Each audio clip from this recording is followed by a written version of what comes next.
messieurs, bienvenue à l'émission Toute la Bible en parle. Lorsque Jésus était sur la terre, il a appelé à lui et à le suivre des hommes, des femmes et des enfants. Il a appelé des docteurs, des douaniers, des pêcheurs, des ouvriers. Il a appelé des militaires, des riches, des pauvres. Aujourd'hui, il vous appelle, vous. Réal et Diane Terrien de Villa Shalom seront nos invités à l'émission d'aujourd'hui et le chanteur Jean Sauvageau, que vous rencontrerez un petit peu plus tard au cours de l'émission, fera une autre chanson. Et nous avons à chaque émission, comme à chaque émission, de la documentation à vous offrir. Nous aimons bien vous le montrer à l'écran. C'est le Christ inconnu par Gaston Racine. Nous sommes très reconnaissants à M. Racine de vous offrir ces livres. Il y a aussi les Leçons de Marie. Tiens, je vais vous le montrer aussi, les Leçons de Marie, un livre qui a été offert durant plusieurs séries et encore aujourd'hui, plusieurs le demandent. Nous avons aussi le Nouveau Testament en français courant de la Société biblique canadienne. J'espère que vous avez un Nouveau Testament à la maison, une Bible. Sinon, pourquoi ne pas demander « Bonne nouvelle aujourd'hui ». C'est écrit dans un français facile à lire et aussi facile que votre journal favori. Demandez ces ouvrages, c'est gratuit. Les numéros de téléphone, les voilà. Edmonton 403-449-5291, Granby 514-375-4575, Montréal et la Rive-Sud 514-467-9966, Sherbrooke 819-566-6946. Alors, s'il vous plaît, depuis le temps qu'on vous annonce ces numéros-là, peut-être vous les avez notés à quelque part aujourd'hui. Vous pouvez regarder. Si vous ne l'avez pas, vous avez déjà ces numéros à l'écran qui vont revenir un petit peu plus tard aussi au cours de l'émission. Nous nous rendons maintenant auprès de Réal et Diane Terrien. J'aimerais vous présenter comme des pionniers à Toute la Bible en parle. Vous avez encore de bons souvenirs de cette époque? Ça, c'était 1977.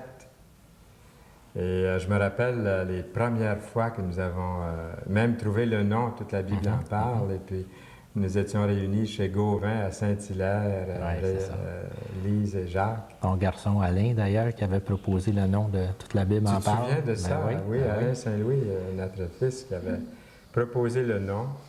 Et puis, on avait célébré le début des émissions. Et depuis, il y a eu des centaines de personnes qui sont venues parler de leur nouvelle vie. Oui, gloire à Dieu. Oui, gloire à Dieu. Quel plaisir de vous revoir. Vous êtes venus au cours des années, quelques rares occasions aussi, à Toute la Bible en parle. Et on garde toujours un très bon souvenir de vous deux. Et puis, merci, bravo. Le Seigneur vous utilise beaucoup. Et on va en parler justement. J'aimerais savoir, par exemple, avant que vous vous engagiez dans ce travail que vous faites présentement, vous aviez une autre vie, une vie différente dans le travail professionnel. Est-ce que vous voulez nous en parler, Diane et Réal Terrien? Moi, je travaillais depuis plusieurs années déjà au niveau gouvernemental, particulièrement dans les centres de services sociaux, où j'étais administrateur du côté administration. Je faisais des études et puis on faisait des recommandations pour améliorer les choses, là. Alors, c'est ça qui était mon travail à ce moment-là, un travail très bien rémunéré, d'excellentes conditions. Alors, quand le Seigneur nous appelle pour dire « mais maintenant j'ai besoin de toi à plein temps dans un autre contexte complètement différent », c'est pas nécessairement évident au départ. Là. Puis il y a des combats personnels aussi. Puis en tant que famille, il faut se mettre d'accord aussi, mais le Seigneur a disposé toutes choses, puis il nous a amenés effectivement s'occuper du camp, fonder le camp même en 1981. Puis Diane, est-ce qu'on peut parler aussi un petit peu de ce qu'était votre vie avant que tous les deux vous soyez tellement impliqués ici? Oui, autrefois, j'ai travaillé au bureau comme secrétaire. Et puis, graduellement aussi, avec notre implication dans l'Église, il y a eu un appel particulier pour avoir le camp. Alors, c'est ce qu'on a cheminé ensemble vers cette décision-là. Ça n'a pas été regretté, puis c'est un besoin ici au Québec, le camp de l'amitié. Qu'est-ce que le camp de l'amitié, justement? Le camp de l'amitié, c'est une division, au départ, c'est une division administrative d'une plus grosse corporation qui s'appelle Villa Shalom. Villa Shalom est un organisme à but non lucratif, là, enregistré légalement au Québec, depuis sa fondation d'ailleurs. Mais le camp de l'amitié, le thème pour le camp plus spécifiquement, là, les opérations du camp. Et puis on pourrait dire que c'est un camp finalement qui est comparable à la plupart des camps de centres de plein air au Québec. On fait aussi partie de l'Association des camps du Québec. Alors, on regroupe 120 camps dans cette association-là.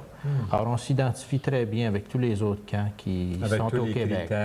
Oui, toutes les normes, parce qu'effectivement, de faire partie de cette association-là, ça a ses exigences aussi au niveau de la sécurité, de l'organisation des cabines et du nombre de moniteurs, ainsi de suite, pour les ratios. Alors, des normes bien spécifiques pour une bonne qualité de camp. Lorsqu'on dit qu'un camp fait partie de l'Association des camps du Québec, déjà, ça assure une certaine crédibilité.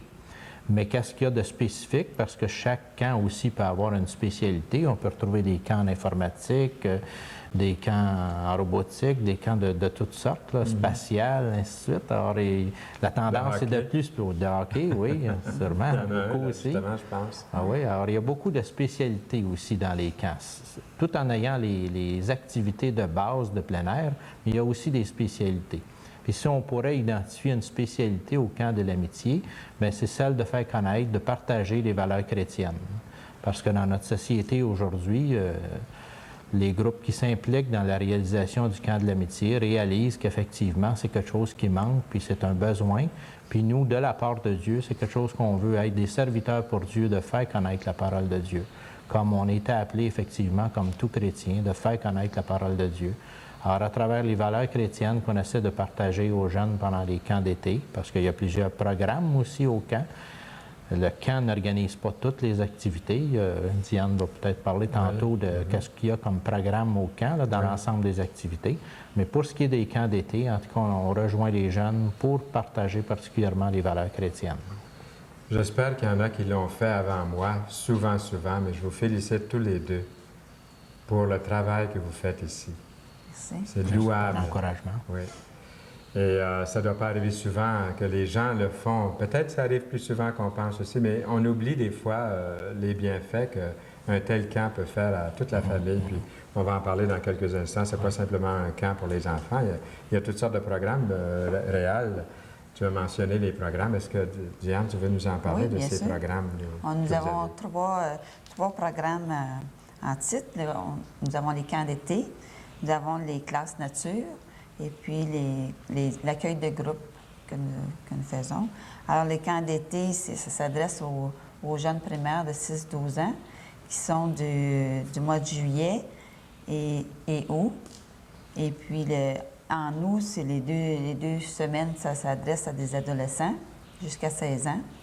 Et puis, les classes nature, ça s'adresse encore aux primaires. Eux, ils viennent en janvier et mars. Et puis, en mai et juin, il y a les classes neige et les classes vertes qu'on appelle pour l'été. Et puis, on fait l'accueil de groupe, qui est spécifiquement pour les retraites. Ensuite, antérieurement, vous avez eu Compassion, qui était de ce groupe-là. Les conférences, les groupes conférences, c'est des groupes de scouts et guides qui viennent dans les temps de choisis pour eux. Là. Oui. Ça m'amène à penser, est-ce que pour vous, ça veut dire que vous devez répondre à plusieurs questions? Comme par exemple, le camp vous avez parlé d'un camp de nature, sur la nature. Classe nature. Classe nature. Est-ce qu'il y a des spécialistes qui viennent durant ces différents camps? J'imagine que oui. Vous avez des personnes ressources qui sont sur les lieux parce que ça vous demande à vous, ça demanderait une tâche énorme. Oui, c'est ça. Nos rôles, c'est sûr, sont à un certain niveau. Comme moi, c'est particulièrement au niveau de l'administration, de la promotion, de la publicité. Diane, c'est beaucoup plus au niveau de la coordination des services, comme la cuisine, l'accueil, l'entretien ménager, l'entretien de terrain, ainsi de suite. Mais aussi, ça nous prend toute une équipe d'animation. Puis ça, il y a une armée en arrière, là, parce qu'il y a beaucoup de monde impliqué, effectivement, dans l'organisation de la programmation puis de la réalisation des activités. Alors, de là, de vouloir toujours offrir des choses de plus en plus intéressantes pour les jeunes, parce qu'il reste qu'on est dans une société de consommation, là. On a beau être un camp chrétien, les exigences sont là pareil, puis il faut donner effectivement ce que les jeunes sont habitués de recevoir dans notre société aujourd'hui. Ouais. Alors c'est pour ça que c'est important d'avoir un camp qui est toujours en développement, qui progresse, ainsi de suite. Et puis dans la région de Montréal aussi, c'est une vision aussi que nous, on avait lorsqu'on a eu à cœur de fonder le camp ici, que les camps chrétiens se regroupent davantage ensemble pour offrir de plus en plus un programme de qualité aux jeunes. En plus de cette association dont vous nous avez parlé tantôt, là, qui est à la grandeur du Québec, il y a des associations de chrétiens évangéliques aussi dans Oui, parce qu'il y a plusieurs camps chrétiens. Oui, effectivement, il y a plusieurs camps au Québec, des camps qu'on pourrait identifier des camps chrétiens qui ont la même mission que nous, là, en principe de partager la parole de Dieu, d'annoncer la parole de Dieu. Alors, on se rencontre, on partage ensemble, on s'entraide, ainsi de suite. Mais justement, récemment, dans les derniers mois, on a fait une association effectivement avec un autre camp qui s'appelait le camp Hermont et puis le camp de l'amitié ici au Lac-Brome. Et puis l'orientation est de vendre l'autre emplacement à Saint-Hippolyte pour concentrer effectivement les ressources ici. Alors on fusionne en tant que deux groupes, si on peut dire, de chrétiens au Québec. On fusionne nos ressources humaines, nos investissements. La clientèle va venir à un endroit pour créer un meilleur achalandage, pouvoir encore fournir de meilleurs services parce que plus aussi le camp est en développement et est utilisé, bien sûr, plus on peut offrir d'autres services aussi. C'est une roue qui tourne, ça c'est la loi du marché aussi. Là. On vit dans un monde. C'est synergique aussi, Oui. ce que vous faites. Mais on voit que l'importance, le mot chrétien est revenu souvent depuis qu'on cause ensemble. Et puis, c'est un des buts, ça, je pense, ici au camp de l'amitié. Mais pourquoi prêcher l'Évangile dans un centre de plein air? Parce que moi, personnellement, je connais un grand nombre de camps où toutes sortes de spécialités. Et il pourrait y avoir des auditeurs avec un petit peu l'esprit critique, puis dire « Ouais, mais pourquoi prêcher l'Évangile dans un camp de plein air? » Puis ça, c'est une bonne question à vous poser maintenant. Bien, effectivement, je pourrais même dire que c'est le but principal. Oui. Parce que fort probablement que si ce but-là n'existait pas, nous, en tant que couple, premièrement, on ne serait pas là.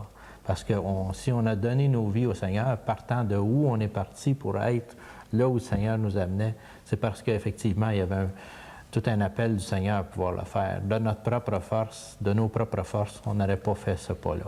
Mais à cause d'une conviction profonde de la part du Seigneur, dans cet appel d'annoncer l'Évangile dans le cadre d'un centre de plein air, à ce moment-là, nous, on a eu à cœur d'y répondre. Est-ce qu'on peut développer cette question-là un petit peu plus? Parce que je n'avais pas prévu cette question, mais d'avoir à cœur... on a tourné autour de cette question d'être appelé à un travail comme celui-là. Ça vient comment, là, brièvement? Ça serait bon peut-être d'ouvrir un petit peu là-dessus. C'est pas une profession qu'on choisit. Non? Hein? C'est pas une profession comme on choisit où je veux être ingénieur ou ainsi de suite. Mais c'est vraiment quelque chose de beaucoup plus spécifique suite à notre relation nous-mêmes personnelle avec Dieu. Alors, on a accepté Christ dans notre vie comme notre Sauveur, mais non seulement notre Sauveur, mais aussi notre Seigneur. Alors, c'est notre Seigneur, c'est lui qui dirige donc nos vies. Alors, nous lui appartenons, puis c'est avec joie qu'on veut le servir, parce que c'est dans ce service-là qu'on a aussi la liberté. C'est pas un service d'esclavage, mais c'est un service de liberté avec Dieu. On veut comme profiter des privilèges même de marcher avec Dieu, parce que c'est pas donné à tous, puis tous, on n'a pas la grâce, malheureusement, de recevoir Dieu, mais lorsque Dieu nous appelle, on a le privilège de répondre, puis nous, on a répondu à l'appel de Dieu. Puis on peut encourager tous et chacun, effectivement, lorsqu'on l'appelle de Dieu dans leur vie, que Dieu frappe à leur porte, de l'accepter comme leur sauveur aussi, puis qu'ils deviennent également leur Seigneur. Là, ils se mettent au service de Seigneur. Puis qu'ils se mettent au service. Mais Dieu n'appelle pas tous à être directeur d'un camp d'été. Dieu appelle des ingénieurs dans leur milieu de travail aussi à œuvrer pour Dieu là, puis à être des témoins de Dieu là. C'est comme un concours de circonstances pour vous qui a fait que vous vous retrouvez ici, mais il y avait toujours ce désir en arrière qui poussait, qui vous animait à servir Dieu. Je pense ce que je pourrais ajouter, c'est quand on a connu la parole de Dieu, puis qu'on a cheminé pour connaître Jésus personnellement, à partir de ce moment-là, le Seigneur nous a montré vraiment, ce que je pourrais dire, un nouveau chemin dans son cœur, Ariel. ça a grandi, ce désir-là, d'avoir un endroit pour des chrétiens de se rassembler. Au début, c'était comme ça, dans notre cœur. Oui, oui. Et puis, on a cheminé comme ça, puis on a visité des endroits pour avoir un endroit pour, effectivement, un lieu de rencontre. Et puis, les camps, le camp de l'amitié, c'est poursuivi avec les enfants. Comment on peut faire connaître la parole à d'autres, à des enfants. Alors, ça s'est ajouté au premier ministère qui était Village Shalom. C'était de se réunir, de se regrouper ici ensemble en tant que groupe. Et puis, le camp de l'amitié s'est ajouté par la suite. Oui. Si on revient à ta question de base tantôt, pourquoi dans le cadre d'un centre de plein air? L'Évangile. Si on lit les évangiles, je pense qu'on retrouve Jésus beaucoup plus dans un centre de plein air ou dans la nature que n'importe où ailleurs. D'ailleurs, les gens aujourd'hui craignent un peu les institutions, les églises, bâtisses, ainsi de suite. Alors, il y a bien des gens, même au niveau des adultes, parce qu'on parle particulièrement des jeunes à ce moment ici, mais aussi, il y a des conférences pour les adultes aussi, que ce soit les groupes CEP, comme vous avez déjà rencontré à d'autres émissions, ou les groupes Compassion. C'est des activités, effectivement, au niveau des adultes. Et puis, le plein air, effectivement, les gens sont beaucoup plus dans un cadre normal, on dirait, pour connaître Dieu dans la nature.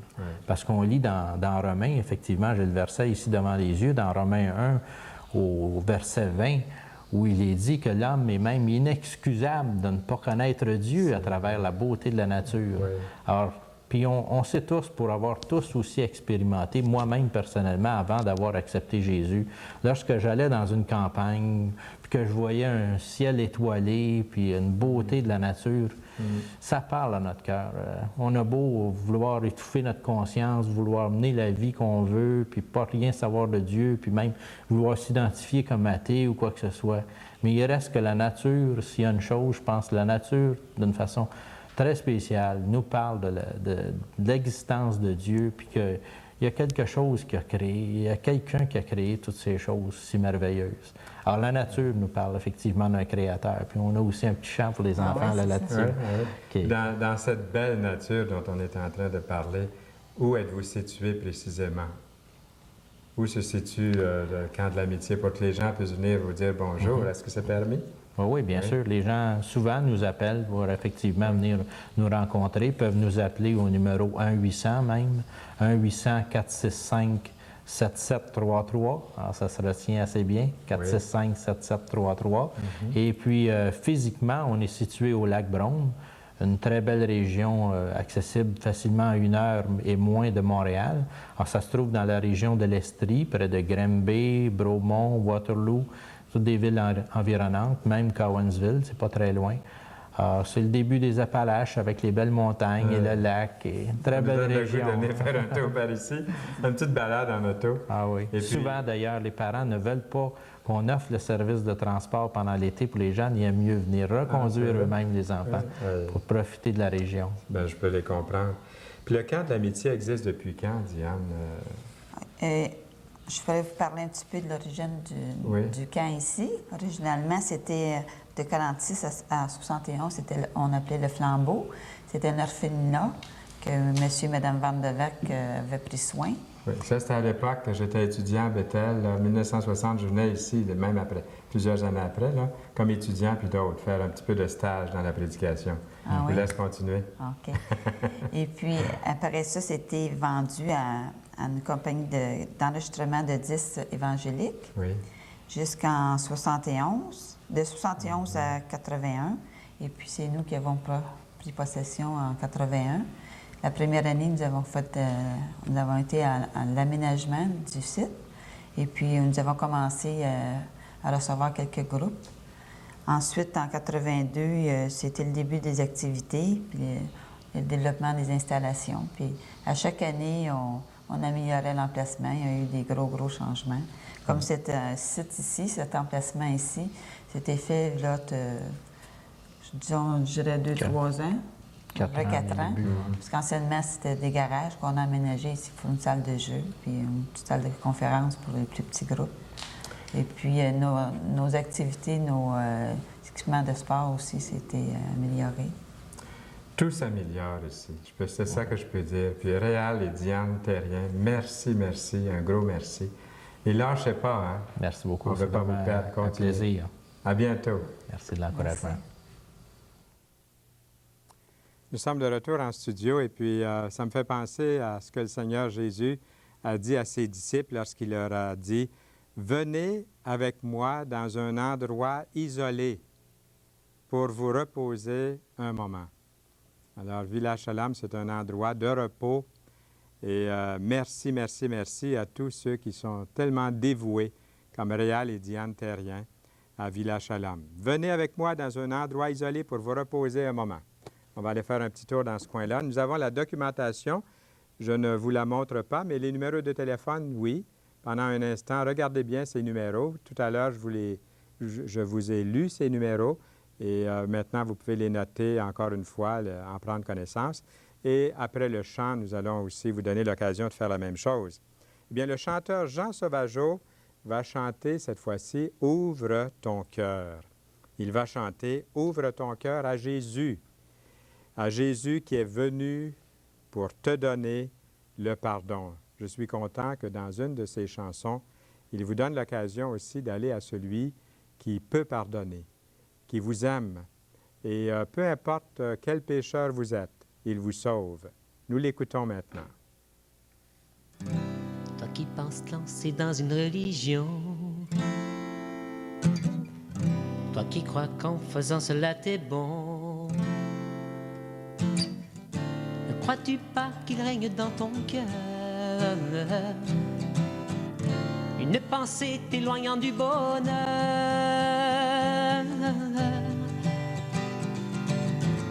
Ouvre ton cœur à l'horizon, laisse le soleil et ses rayons te pénétrer, te réchauffer.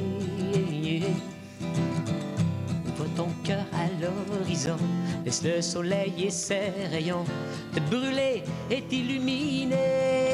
Yeah, yeah, yeah, yeah. Toi qui penses qu'en faisant le vide de ton âme, tu deviendras Dieu, tu seras une flamme.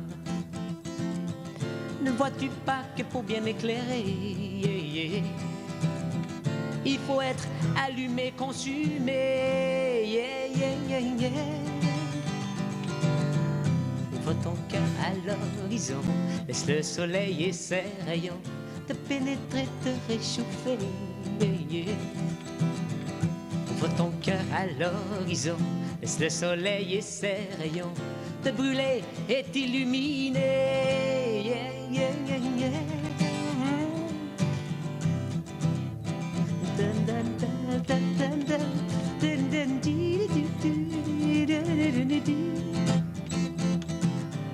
Toi qui penses donner ta vie à Jésus, qui voit en cela la seule voie de salut, je te dis qu'en cela t'as bien raison. Christ est venu pour te donner le pardon. Oh, ouais. Ouvre ton cœur à l'horizon, laisse le soleil et ses rayons te pénétrer, te réchauffer. Yeah, yeah. Ouvre ton cœur à l'horizon, laisse le soleil et ses rayons te brûler et t'illuminer. Yeah, yeah, yeah, yeah, yeah. Ouvre ton cœur à l'horizon, laisse le soleil et ses rayons te pénétrer, te réchauffer. Yeah, yeah. Ouvre ton cœur à l'horizon, laisse le soleil et ses rayons te brûler et t'illuminer. Yeah, yeah, yeah, yeah. Ouvre ton cœur à l'horizon, ouvre ton cœur à l'horizon, ouvre ton cœur à l'horizon. Ouvre ton cœur à l'horizon, ouvre ton cœur à l'horizon. C'était Jean Sauvageau. Merci beaucoup, Jean. Et c'est un message qu'il nous a apporté. Et bientôt, peut-être, nous pourrons avoir des cassettes. Dans les coulisses, là, j'ai un petit peu entendu parler de ça. Et c'est bon parce que le Seigneur, on le dit souvent, ah oui, mais qui est-ce qui est allé là pour le connaître, pour le voir? Qui est-ce qui nous dit que c'est vrai tout ça? Je lis ici dans la parole de Dieu, personne n'a jamais vu Dieu, mais le Fils unique qui est Dieu et demeure auprès du Père l'a fait connaître.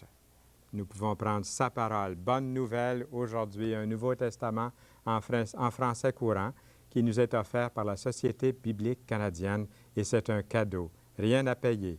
Et nous avons aussi le livre « Le Christ inconnu » pour ceux qui désirent connaître le Seigneur Jésus-Christ d'une façon personnelle et réelle dans leur vie. Et pour ceux qui aimeraient entendre le beau message de Marie, quelqu'un a dit, si ça va mal dans le monde aujourd'hui, c'est parce que les gens n'ont pas écouté le sermon de Marie. Et ici, dans ce livre, vous avez les leçons de Marie, mère de Jésus. Un jour, Marie a dit d'aller trouver Jésus. Elle a dit au serviteur, « Faites tout ce qu'il vous dira. » Si on avait écouté Marie, on écouterait Jésus qui a dit à Nicodème, « Il faut que vous naissiez de nouveau. » Et c'est à vous qu'il le dit aujourd'hui. Il faut naître de nouveau dans cette nouvelle vie. Moi, je suis né de nouveau. D'autres ici le sont. Est-ce que vous l'êtes? Le Seigneur vous appelle. Il a dit, « Venez à moi, vous tous, qui êtes fatigués et chargés, et je vous donnerai du repos. » Ne manquez pas ces émissions. C'est une émission de participation. Comme vous voyez, vous pouvez nous appeler avec vos questions. Nous avons de la documentation. Ne manquez pas la prochaine émission. Nous accueillerons Pierre et José Saint-Cyr de l'organisme Célibataires et Personnes Seules. Et c'est le chanteur Robert Filteau qui sera avec nous. D'ici lors, à bientôt. Au revoir.